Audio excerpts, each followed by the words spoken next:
Bismillahirrahmanirrahim. Assalamualaikum warahmatullahi wabarakatuh. Oke, perkenalkan nama saya Syamsul Anam dari TBI 2 NIM 2019-6092. Di sini saya akan menjelaskan tentang peradaban Islam Rasulullah periode Mekah. Oke. Saya akan menjelaskan terlebih dahulu tentang masa pra-Islam. Oke, kata Islam kalian sudah tidak asing ya, apalagi yang kalian agamanya agama Islam ya. Kata Islam itu berasal dari bahasa Arab, yaitu aslamah yuslimu tasliman, dengan arti semantik sebagai berikut, yang artinya tunduk dan patuh. Maksud tunduk dan patuh di sini ialah tunduk kepada Tuhan kita. Siapa Tuhan kita? Tuhan kita yaitu Allah. Oke. Khada'a wa istaslama artinya berserah diri atau menyerahkan atau memasrahkan. Sama. Maksudnya berserah diri, menyerahkan, memasrahkan ini sama dengan tunduk dan patuh. Kepada siapa kita menyerahkan diri atau berserah diri? Kepada Tuhan kita yaitu Allah. Mengikuti adba'ah yaitu mengikuti apa yang diperintahkan dan menjauhi apa yang dilarang gitu. Menunaikan, menyampaikan ada. Masuk dalam kedamaian, keselamatan atau kemurnian. Di dalam agama Islam itu kita diajarkan untuk selalu berdamai, selamat. Tidak ada yang diajarkan untuk ayo kelahi, tidak ada. Bisa dipahami? Oke, di sini saya lanjut asal usul dan letak geografi bahasa Arab. Oke, saya akan menjelaskan asal usul dan letak geografi bahasa. Bahasa Arab bisa dikategorikan sebagai bahasa yang nomaden, berpindah-pindah, yang termasuk dalam rumpuh bangsa Kaukasoid dalam subras Mediterania yang meliputi wilayah sekitar Laut Tengah, Afrika, Utara, Amerika, Arabian, dan Irania. Bangsa Arab menurut ahli sejarah dibagi menjadi beberapa kelompok, yaitu Arab Aribah yang meliputi kaum Ad, kaum Samud, kaum Sam, dan Arabin ini. Dan juga yang kedua itu Arab Muta'aribah atau juga disebut dengan Arab Qahtaniyah. Dan yang ketiga itu Arab Musta'ribah atau Adnaniyah, berkembang menjadi dua suku besar, itu Kabi'ah dan Mudlar. Oke, saya akan menjelaskan tentang agama bahasa Arab.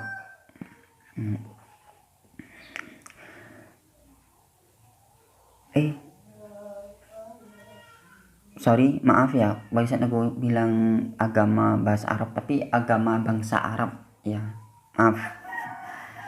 Bangsa Arab termasuk bangsa yang banyak memeluk agama Islam. Tentu kebanyakan dari orang-orang Arab dulu ya, diantaranya adalah agama paganisme, yaitu penyembahan terhadap berhala atau patung. Agama itu paling banyak mengikuti Jazirah Arab. Jadi dulunya itu banyak dari orang-orang yang menyembah terhadap berhala dan itu pindah agama ke agama Islam.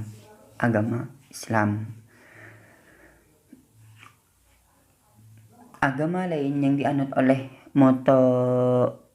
monoteisme yaitu agama Hanif yang dibawa oleh Nabi Ibrahim. Tahu tentunya kan tentang Nabi Ibrahim.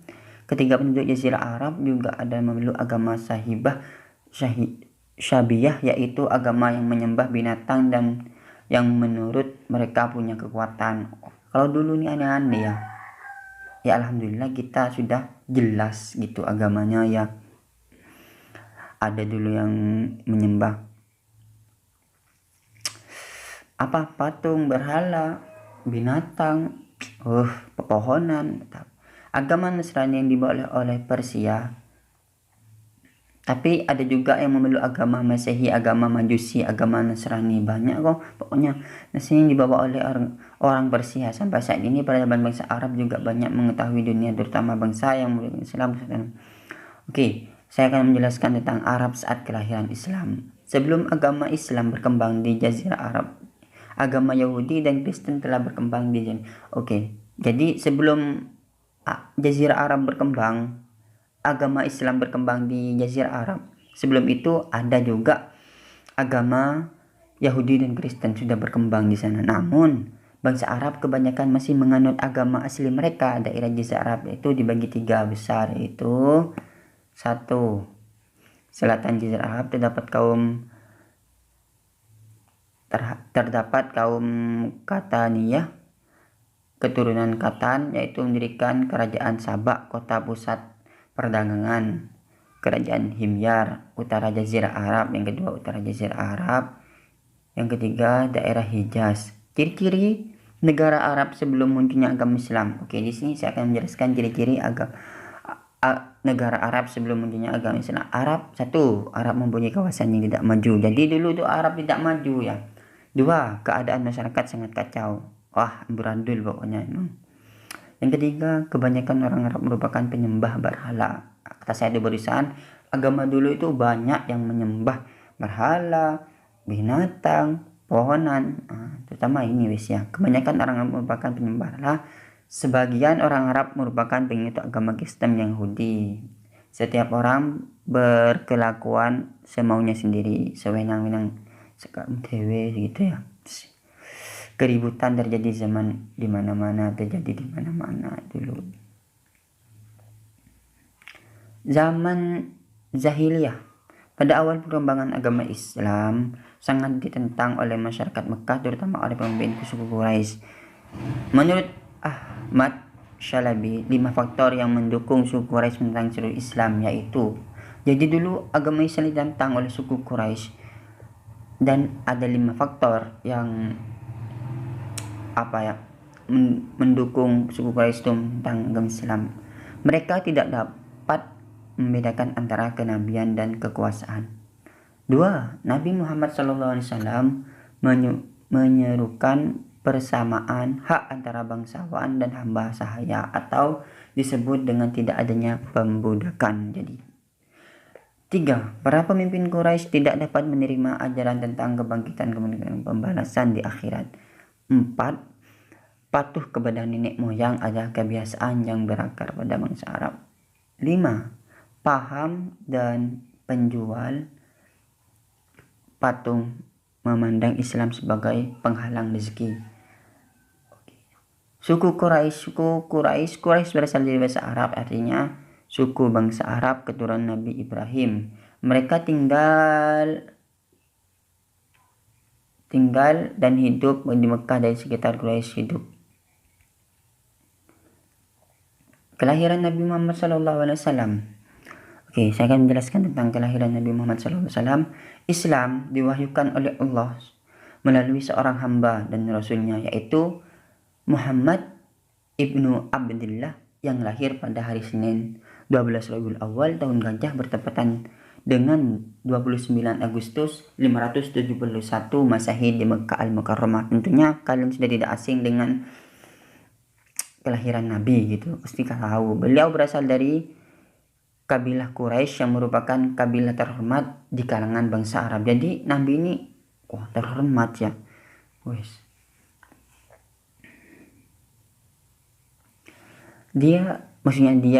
Beliau Nabi Muhammad adalah Muhammad bin Abdullah bin Abdul Muthalib bin Hashim al-Quraisy al-Arabi, dari keturunan Ismail bin Ibrahim kekasih Allah. Subhanallah.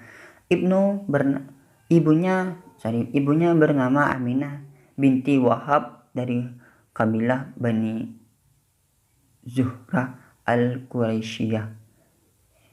Nabi dilahirkan di Mekah dekat Masjidil Haram yang dibangun oleh Ibrahim alaihissalam bersama anaknya Ismail alaihissalam dengan misi agar umat Islam datang dari segala penjuru untuk menunaikan ibadah haji, hamba dan menunaikan sedikit pun.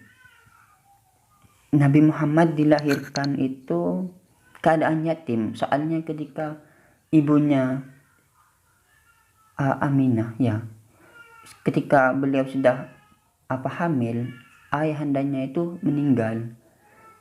setelah menikah dengan Aminah. Nabi Muhammad kemudian diserahkan kepada ibunya bungsu dan juga sudah yatim ya. Terus ketika umur 6 tahun itu Nabi itu yatim piatu, sudah ditinggal oleh kedua orang tuanya dan diserahkan kepada Halimah Sya'diyah gitu.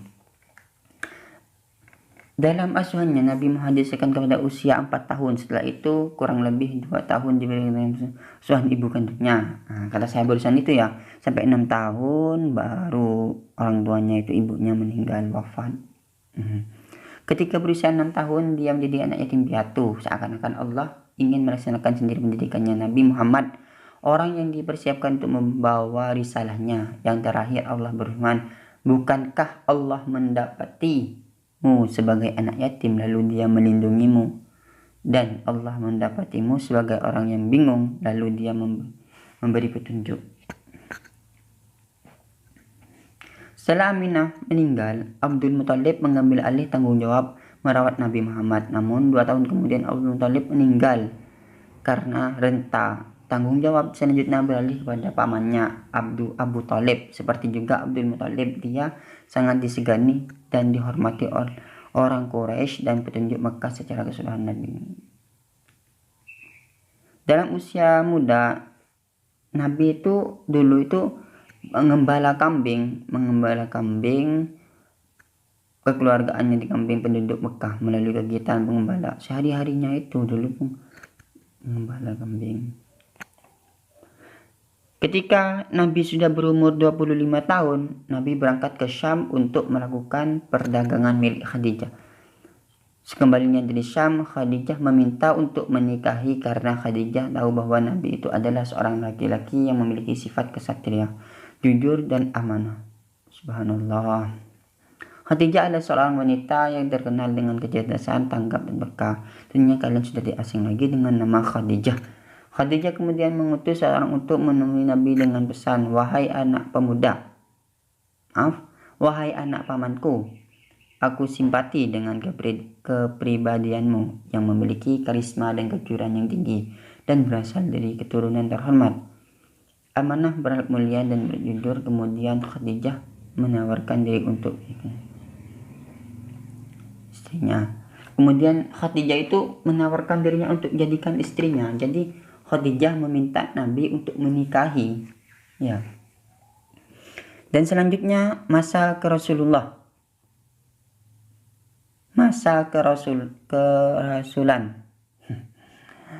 Menjelang usia ke-40, beliau sudah terlalu biasa memisahkan diri dengan pergaulan masyarakat, berkontemplasi ke gua atau bersemedi ya. Kalau bahasa gaulnya itu bersemedi atau tirakat lah. Beberapa kilometer dari utara Mekah. Di sana mulai berjam-jam kemudian berhari-hari bertafakur.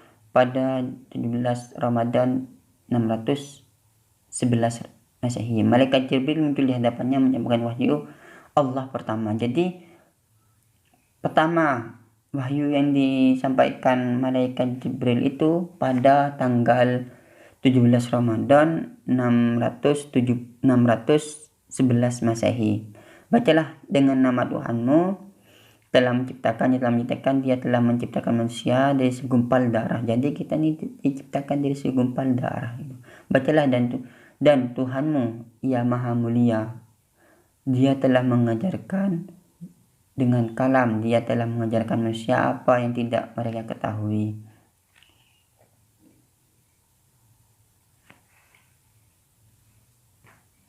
Oke, dengan turunnya wahyu pertama itu berarti Muhammad telah menjadi nabi. Sebelum itu belum menjadi nabi sih. Dengan adanya wahyu tersebut Nabi sudah menjadi nabi ya. Dalam wahyu pertama ini belum diperintahkan untuk menyuruh manusia kepada suatu agama. Setelah wahyu pertama datang, Jibril tidak muncul lagi untuk beberapa lama. Sementara Nabi Muhammad menantikan dan selalu kedatang ke Gua Hira. Jadi Nabi Muhammad itu selalu menunggu malaikat Jibril di Gua Hira. Dalam keadaan menanti itulah turun wahyu yang membawa perintah kepadanya. Wahyu turun berbunyi sebagai berikut. Wahai orang-orang yang berselimut, bangunlah, bangun dan beri ingatlah. Hendaklah engkau besarkan Tuhanmu dan bersihkanlah pakaianmu, tinggalkanlah perbuatan dosa, dan janganlah engkau memberi dengan maksud memperoleh balasan yang telah banyak dan untuk memenuhi perintah Tuhanmu. Dengan turunnya perintah itu, mulailah Rasulullah berdakwah. Setelah Nabi Muhammad dinobatkan jadi Rasul, Khadijah istri langsung beriman kepadanya. Dia mempelajari apa yang datang dari Allah, dan dia tercatat sebagai manusia pertama yang beriman kepada Allah dan Rasul. Selain itu, sebagaimana yang banyak diceritakan, Ali bin Abi Thalib adalah manusia pertama yang beriman kepadanya dari laki-laki. Usianya pada waktu itu adalah 10 tahun dan tinggal di rumah Rasulullah. Kemudian disusul dengan masuknya Islamnya Zaid bin Harithah, bekas budak Rasulullah. Kemudian disusul oleh Abu Bakar dan bukan keislamannya. Abu Bakar wa Utsman bin Affan, Zubair bin Awam, Abdurrahman bin Auf, Sa'ad bin Abi Waqqas, dan Talhah bin Ubaidah. Pembahasan yang selanjutnya yaitu arti hijrah Nabi Muhammad di Madinah. Hijrah merupakan bukti ketulusan dan dedikasi kepada keimanan dan akidah, yang mana kaum muhajirin meninggalkan kota kelahiran mereka untuk berhijrah ke Madinah, meninggalkan keluarga mereka, meninggalkan kawan-kawan mereka untuk memenuhi panggilan Allah dan Rasul-Nya. Yang mana mereka pergi hijrah ke Madinah untuk mengimplementasikan hukum-hukum Allah, menjalankan perintahnya dan berjuang di jalannya. Nabi Muhammad dan para sahabat berhijrah ke Madinah telah ditentukan oleh Allah, yang mana beliau pernah bersabda, "Tempat hijrah kalian sudah diperlihatkan kepadaku. Aku telah melihat tanah beragam dan ditumbuhi pohon kurma berada di antara dua gunung yang berupa dua haram." Hadis riwayat Imam Bukhari dan Imam Muslim. Kemudian Nabi dan sahabatnya mengadakan hijrah ke Yatsrib yang sebelumnya mengadakan perjanjian dengan penduduk Madinah, sehingga Nabi dan para sahabatnya disambut dengan penuh kegembiraan oleh penduduk Madinah. Penduduk Madinah sangat berharap dengan kedatangan Nabi Muhammad dan para sahabat mampu menyelesaikan konflik dengan suku Aus dan Khazraj yang telah lama berselisih. Mereka selalu berselisih terutama disebabkan dari sikap mereka yang selalu menonjolkan golongan mana yang harus menjadi pemimpin. Karena itu, kehadiran Nabi diharapkan menjadi penengah agar bisa menyelesaikan konflik di antara mereka. Nah, pada awal Hijriyah, Nabi Muhammad mendirikan sebuah masjid, sebuah tempat melaksanakan ritual dan kegiatan sosial. Di masjid ini, beliau memulai karir lengkapnya sebagai kepala agama dan kepala pemerintahan. Dan di masjid ini pula, Nabi mengajarkan praktek sosial yang tidak bertentangan dengan ajaran Allah.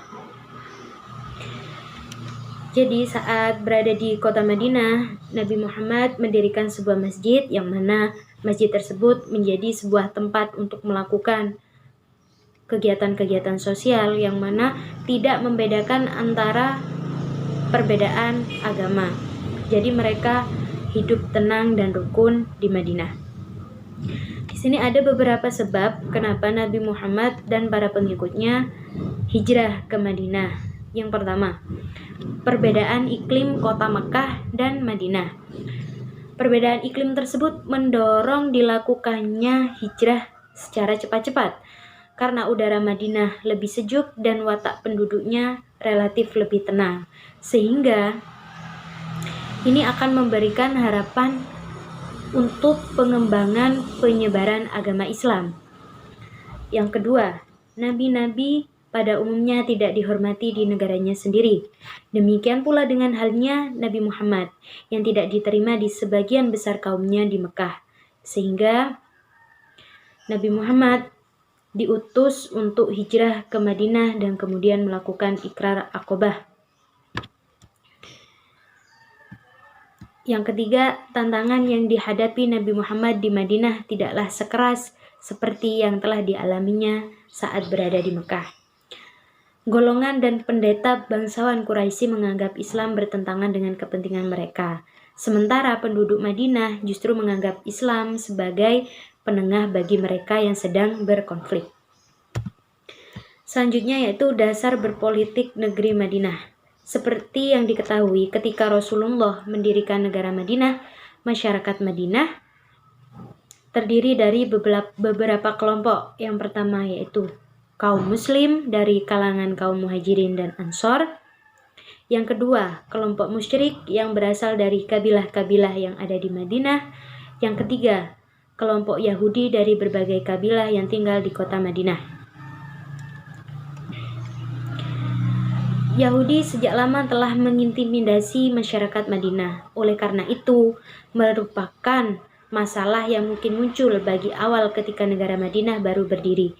Masalah ini memerlukan solusi, maka segera setelah Rasulullah hijrah dan melakukan peleburan dan penyatuan seluruh kaum muslimin hingga kondisinya stabil dan kokoh, baik melalui strategi mu'akhok mempersatukan kaum muslimin dengan persaudaraan yang kuat dan berimplikasi pada aspek muamalah, harta, dan urusan mereka, maupun pembangunan masjid yang berpengaruh pada pembinaan ruhiyah mereka.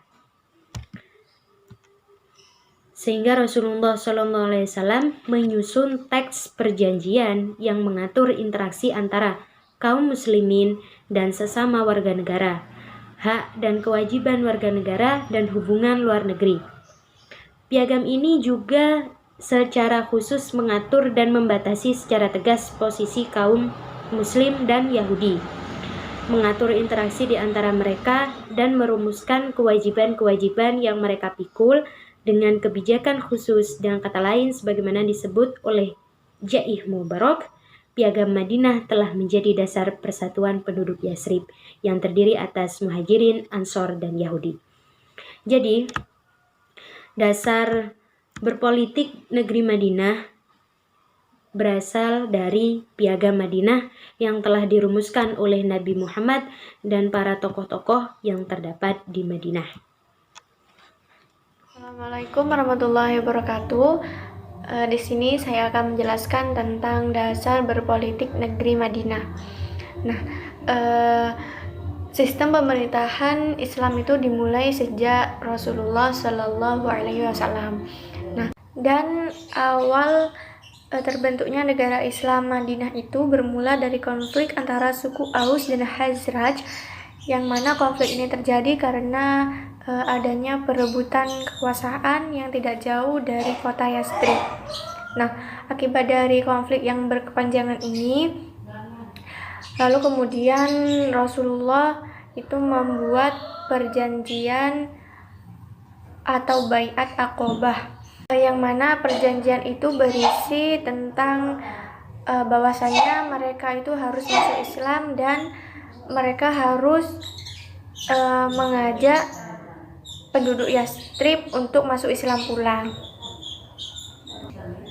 Dan dengan perjanjian ini pula Rasulullah hijrah ke Yasrib dan bergabung bersama mereka. Kemudian ketika Rasulullah SAW mendirikan kota Madinah, masyarakat Madinah itu terdiri dari beberapa kelompok. Nah, yang pertama yaitu kelompok kaum muslim yang terdiri dari kalangan kaum muslim muhajirin dan ansor. Nah, kelompok yang pertama inilah yang menjadi kelompok mayoritas di kota Madinah.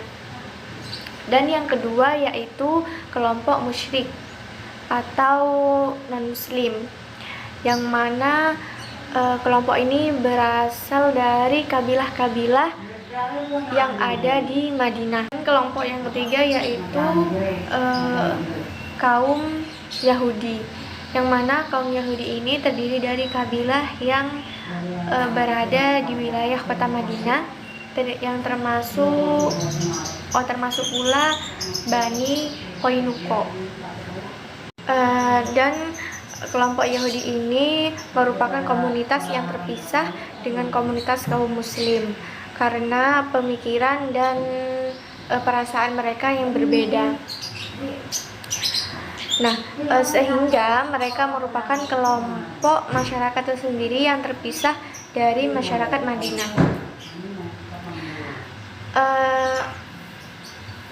Tentu kita ketahui bahwasannya Yahudi itu telah lama mengintimidasi masyarakat Madinah.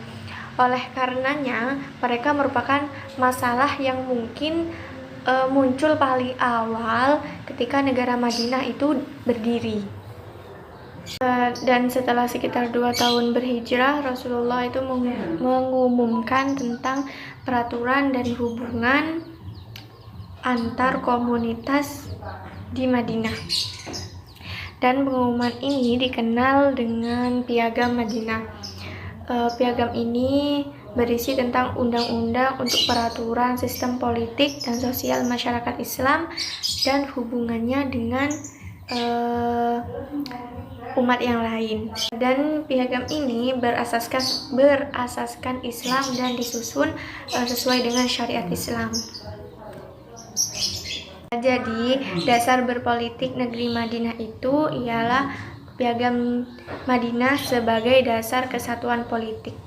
Nah, dari semua penjelasan di atas jelas bahwasannya persyaratan sebuah negara walaupun masih sederhana telah terpenuhi di Madinah, yakni dengan adanya wilayah, pemerintahan, negara, rakyat, kedaulatan, termasuk pemerintahan itu ialah dalam hal politik, ekonomi, dan sosial. Mungkin hanya ini yang bisa saya sampaikan.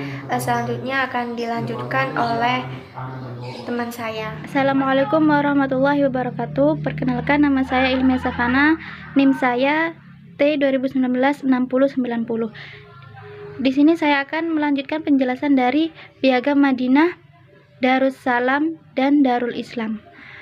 Piagam Madinah disusun tidak hanya untuk pemikiran Nabi Muhammad SAW saja, tetapi juga meliputi gagasan-gagasan para tokoh dan masyarakat di Madinah.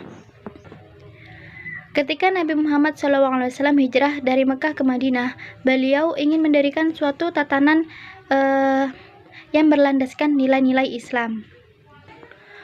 Untuk memahami kondisi dan situasi sosial penduduk Madinah, Nabi Muhammad SAW mengadakan sensus penduduk.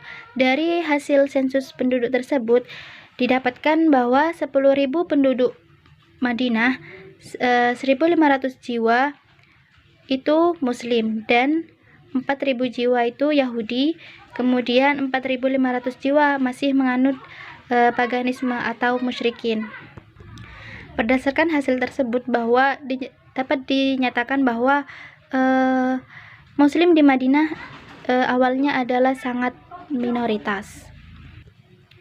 Kaum muslimin di Madinah terdiri dari kaum Ansor dan Muhajirin. Tindakan pertama Nabi Muhammad SAW setelah bertemu dengan masyarakat Madinah adalah mempersatukan kaum Muhajirin dan Ansor. Nah, pertemuan antara dua kelompok Muslim tersebut diadakan di rumahnya Anas bin Malik.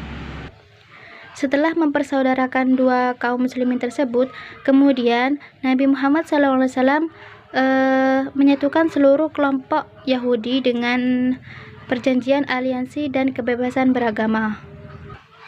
Setelah Nabi Muhammad SAW berhasil menyatukan seluruh penduduk Madinah, kemudian Nabi Muhammad SAW membuat perjanjian dengan rinci, yaitu tentang sosial politik di Madinah. Nah, perjanjian inilah yang kemudian menjadi Piagam Madinah. Kalian bisa membaca isi dari Piagam Madinah pada makalah kami. Adapun Piagam Madinah mempunyai arti tersendiri bagi penduduk Madinah dari masing-masing golongan yang berbeda-beda. Bagi Nabi Muhammad SAW, maka beliau diakui sebagai pemimpin yang mempunyai kekuasaan politis. Nah, bila terjadi sengketa pada penduduk Madinah, maka keputusannya harus dikembalikan kepada keputusan Allah Subhanahu wa Ta'ala dan Rasul-Nya. Sedangkan bagi umat Islam, khususnya kaum muhajirin, Piagam Madinah semakin memantapkan kedudukan mereka. Nah, maka dari itu bersatunya penduduk Madinah di dalam suatu kesatuan politik membuat keamanan mereka lebih terjamin dan lebih terjaga dari gangguan kaum kafir Quraisy. Nah, oleh karena itu suasana yang lebih aman di Madinah membuat mereka lebih leluasa untuk berdakwah dengan mudah. Kemudian terbukti Islam itu subur di kota Madinah. Nah, maka dari itu yang dimaksud dengan Darussalam, Piagam Madinah ini mempunyai peran penting bagi Madinah, karena arti dari Darussalam adalah sebagai negara yang aman. Jadi adanya Piagam Madinah ini, kota Madinah itu sebagai negara yang aman, kota yang aman. Nah, karena itu juga Darul Islam, kota Madinah lebih leluasa dalam mendakwakan agama Islam. Agama Islam di sana lebih leluasa karena sudah adanya Piagam Madinah ini. Mungkin itu saja penjelasan dari saya, kurang lebihnya mohon maaf. Terima kasih. Wassalamualaikum warahmatullahi wabarakatuh.